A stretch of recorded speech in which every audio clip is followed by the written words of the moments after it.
Hola, ¿qué tal?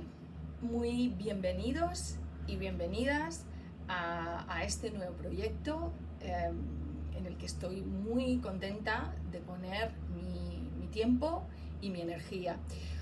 Os cuento que es un proyecto que hemos estado incubando durante un año, reflexionando sobre si tenía sentido, porque me siento, al igual que seguramente muchos de vosotros, totalmente abrumada de contenidos, ¿no? Es una brutalidad, es algo completamente arrollador. Eh, Aunque tengas inquietud por aprender cosas nuevas como yo, es algo que tampoco sabes ya finalmente por qué discernir. Nada más faltaba la IA generando contenido gratuito para cualquiera mientras está en la playa, ¿no? Entonces empecé a reflexionar. Yo tengo la responsabilidad, siento que es una responsabilidad y de momento la quiero ejercer, de difundir mi perspectiva sobre qué significa una cultura TIL aplicada en una organización que depende de un nivel de conciencia determinado. Y esa perspectiva que llevo generando durante muchos años, yo quiero dar un aporte de valor, quiero dar un contenido de valor a quien lo quiera tomar. Y de manera gratuita, es lo que siempre digo, yo no invierto en Google Ads, invierto en esto. Pero para que esto tuviera sentido, la mejor forma era una comunidad, aunque seamos pocos, aunque seamos pequeños, pero que tengamos un interés real en lo que yo os pueda compartir. ¿Y cómo hacerlo para que tenga el máximo aporte de valor? Pues la forma es contestando vuestras preguntas. Eso es lo que voy a hacer, contestar vuestras preguntas, una por semana, será en formato vídeo, en formato escrito, en formato audio, irá variando cada semana, serán preguntas más reflexivas como la de hoy, preguntas más concretas de herramientas, de formatos. Iremos variando esas preguntas, pero en cualquier caso, todas las que tenemos muchas ya, tenemos cerca de 100 preguntas, nos las habéis hecho llegar vosotros y os las vamos a presentar literalmente como nos las habéis hecho. Bien, entonces, dicho esto, gracias de nuevo por estar aquí y vamos con la primera pregunta, la que hemos elegido, que en realidad la eligieron las propias personas que están colaborando conmigo en este proyecto, ¿no? Y la pregunta es, que tenéis aquí arriba en el chat: ¿puede alguien inteligente y comprometido volverse torpe, ineficiente y desmotivado por culpa del sistema para el que trabaja? Mirad, el ejemplo es que esta pregunta no la he confeccionado yo, es que yo nunca usaría por culpa de. Porque considero que cada uno se tiene que responsabilizar, ¿no?, de lo que ocurre. Pero las personas que han confeccionado esta pregunta lo consideran así. ¿Puede alguien inteligente, capaz y comprometido tornarse torpe, ineficiente y desmotivado por culpa del sistema para el que trabaja? Bien, me gustaría que tú ya te hubieras respondido a esta pregunta, pero yo te voy a empezar a responder con otra pregunta. ¿Alguien en su sano juicio, alguien en sus cabales, provocaría que alguien de su equipo, de su empresa, inteligente y capaz, se tornara ineficiente y desmotivado conscientemente?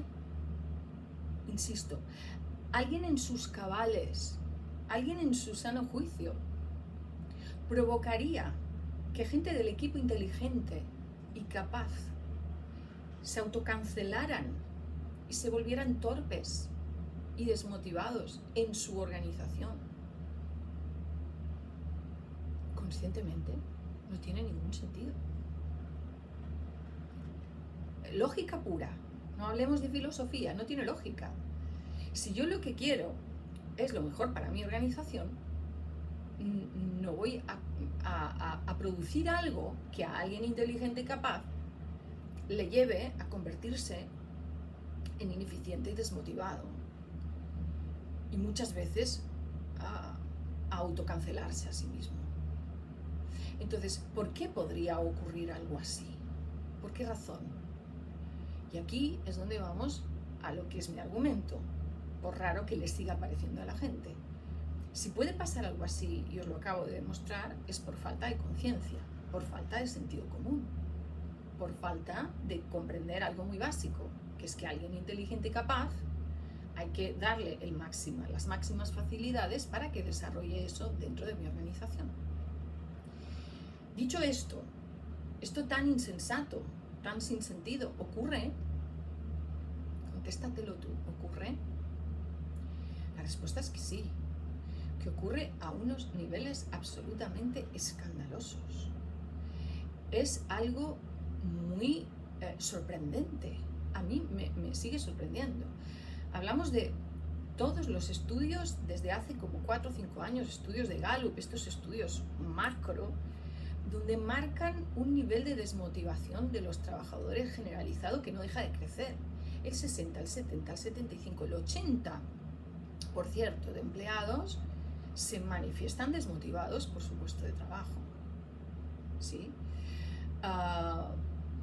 Y en realidad, bueno, luego tenemos también, actualmente tenemos este problemón aquí en España, es un problemón del absentismo.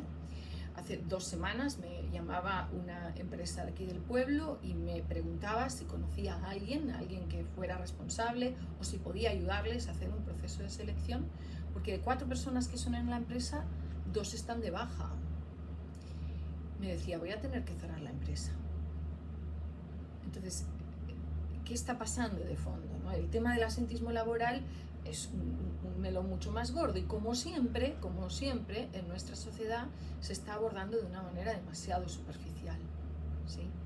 Pero claro que sucede que a personas inteligentes y capaces el sistema las autocancela.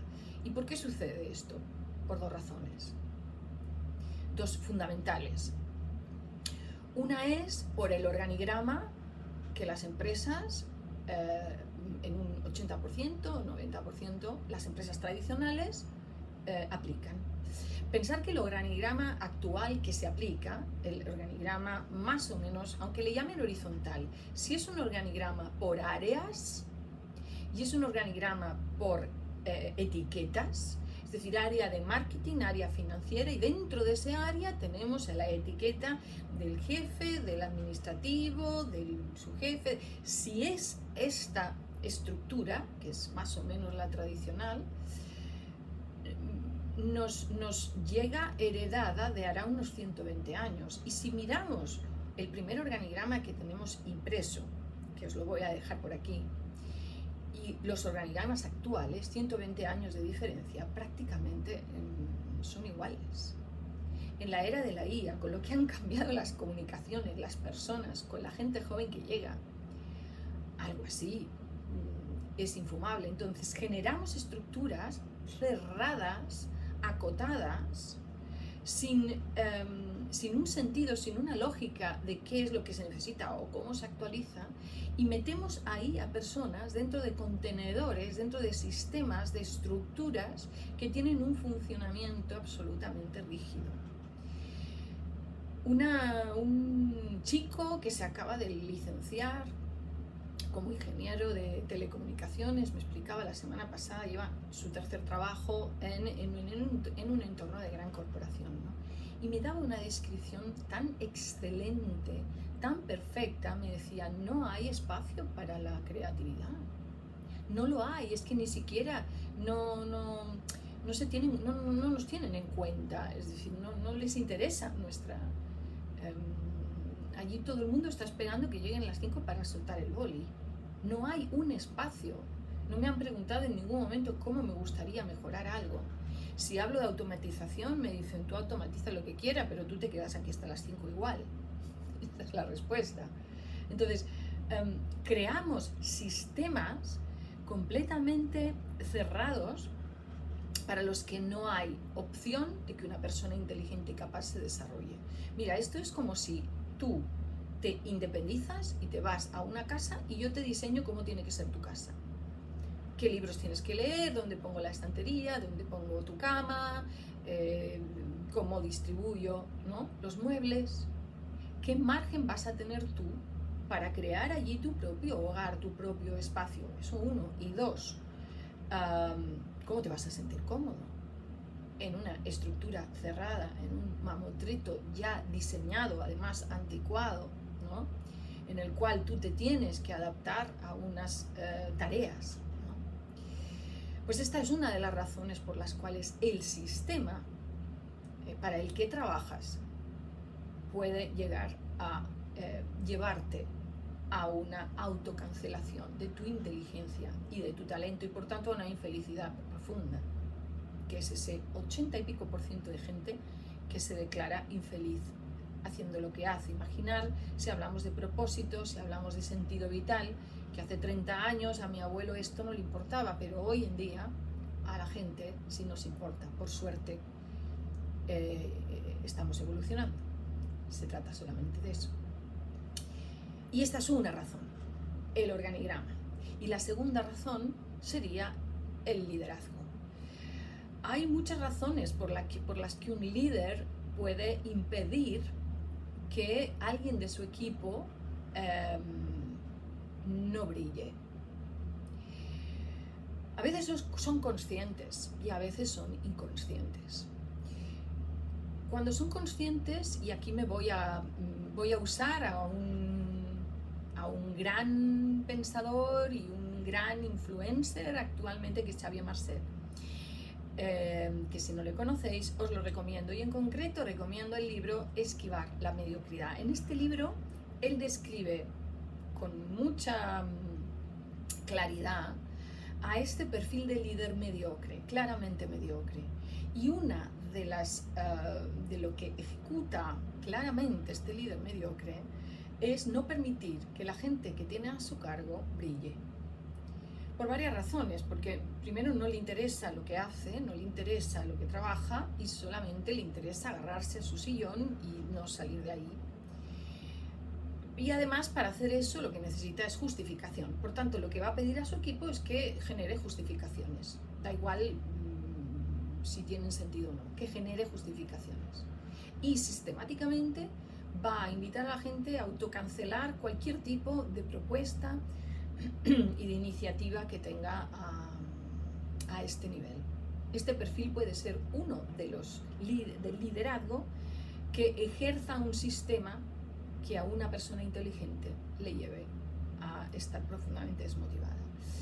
El otro, os digo, puede haber distintos perfiles, pero de todos los que he pensado, estos dos quizás son los que más reconozco como que ocurren. Me he encontrado ejemplos de este tipo. El otro puede ser aquel que es más inconsciente. No es que sea mala persona, pero sí que su identidad le va asociada al cargo.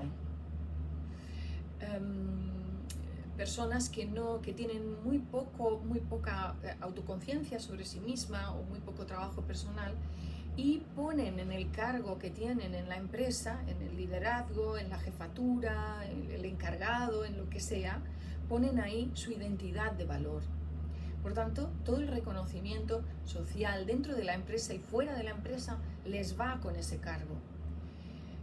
Entonces, a este perfil también va a ser muy difícil que alguien inteligente y brillante dentro de su equipo le pueda dar el espacio para que se desarrolle.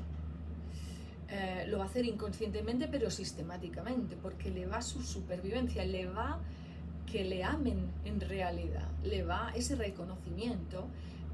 Es muchas veces necesidad de amor, y cuando la persona no tiene una autoestima interior suficientemente bien armada, eso lo puede poner perfectamente en su lugar de trabajo, en la jerarquía que allí ejerce.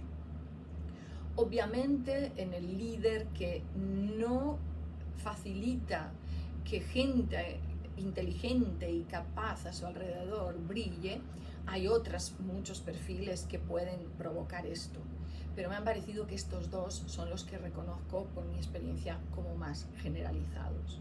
Y bien, tenemos estas dos razones, ¿verdad? Un organigrama, una estructura impuesta anticuada, obsoleta, heredada y sin reflexión, ¿sí? Que lleva a departamentos estancos, contenedores, ¿no? Que oprimen a la persona, y liderazgos que también no facilitan que esto se resuelva. ¿Y cómo esto lo hacemos desde la STIL? Pues bueno, es bastante previsible verlo, ¿verdad? En la STIL tenemos organigramas, no tenemos un modelo de organigrama fijo y estándar, pero la lógica que se aplica es a la inversa. La lógica que aplicaríamos es quiénes somos, qué ofrecemos, quién es nuestro cliente y qué estamos necesitando para darle el mejor servicio y para acercarnos a él lo mejor posible. Esta sería la primera pregunta que desarrollaríamos. Segunda, ¿quién dentro de nuestra organización puede ejecutar las funciones y los roles, que son cosas distintas? Hablaremos en alguna otra pregunta en este canal. Las funciones y los roles para desarrollar lo mejor esta actividad hacia el cliente y también internamente para desarrollar nuestra propia plenitud como organización, ¿no? Nuestra propia ambición y nuestra propia felicidad, ¿sí? Generando este negocio. A partir de esas preguntas y de esa reflexión, que obviamente hace falta que alguien se siente a tomar un café con alguien y empecemos a pensar cuál sería el organigrama óptimo para nosotros, sin herencias, sin tener en cuenta lo que se ha hecho hace 100 años, por favor, 50, 25, ¿sí? ¿Cuál sería? A partir de ahí nos va a aparecer un organigrama distinto en cada caso. No hay dos empresas iguales, no las vais a encontrar. Cada organización tiene un ADN particular, porque es un sistema de personas con ADNs distintos, clientes distintos. Por tanto, cada organización es como cada ser humano, un ADN particular que necesita una estructura particular, ¿sí? Una casa distinta, ¿sí? Una estructura distinta. Entonces en la STIL vamos a invertir tiempo de calidad en eso, porque el resultado va a ser que quien es inteligente, capaz y motivado va a tener todas las herramientas del mundo, todo el espacio del mundo, todos los recursos del mundo para ponerlos en nuestro negocio y para ayudarnos a que prospere. Tiene todo el sentido, creo. Y la segunda cosa, el liderazgo, bueno, es como muy obvio. Es muy obvio para ambas cosas, pero en este liderazgo es muy obvio. Lo único que nos puede ayudar a que los líderes que tenemos en las empresas no ejerzan una fuerza negativa para que gente con validez y con inteligencia pueda desplegarse en la empresa, la única forma es con conciencia, con trabajo de conciencia, trayendo programas de formación programas de formación con cierta seriedad y con cierta profundidad, porque sí que hay empresas que hacen coaching y coaching de liderazgo, pero muchas de ellas lo hacen a un nivel superficial o a un nivel repetitivo, que yo sé, me consta, que cuando los trabajadores ven que les llega la propuesta de coaching anual con los sombreritos de colores, por poner un ejemplo, ¿sí? Dinámicas que se hacen igual desde hace 40 años, y los trabajadores resoplan cuando les traen ese tipo de talleres. Si vamos por ahí, no vamos a conseguir más conciencia, más autoconciencia. Es la única vía de evolución para que estos liderazgos nos sigan ejerciendo una fuerza que impida que gente inteligente y capaz dé lo mejor en nuestras empresas. Con toda esta vuelta, porque en realidad, fijaros, es decir, tiene mucho sentido todo lo que os he dicho en este vídeo, no creo que haya nada que digas la loca esta de que está diciendo, tiene todo el sentido del mundo, pero lo está haciendo muy poca gente, muy poca gente. ¿Por qué? Porque realmente es darle la vuelta al calcetín, pero cualquier evolución lo requiere. Y bien, hasta aquí el vídeo de hoy, espero que os haya gustado, ha sido más reflexivo que otra cosa. Insisto, En cada respuesta y en cada pregunta tenéis espacio para los comentarios. Si necesitáis herramientas explícitas, si necesitáis algo concreto, si os encontráis con alguna situación que no sabéis cómo abordar, dejármelo aquí en comentarios porque os doy mi palabra de que los vamos a tratar de una o de otra manera. Y si el canal se anima y aquí hay mucha gente y todos participáis, igual, bueno, no vamos a publicar más de una vez por semana porque tenemos esa conciencia de no atropellar, ¿verdad? También de tener tiempo para macerar los contenidos. Pero si el chat se anima, pues podremos, preguntas y respuestas podrán ser como más interactivas. Y nada más, muchísimas gracias de nuevo y hasta la próxima semana.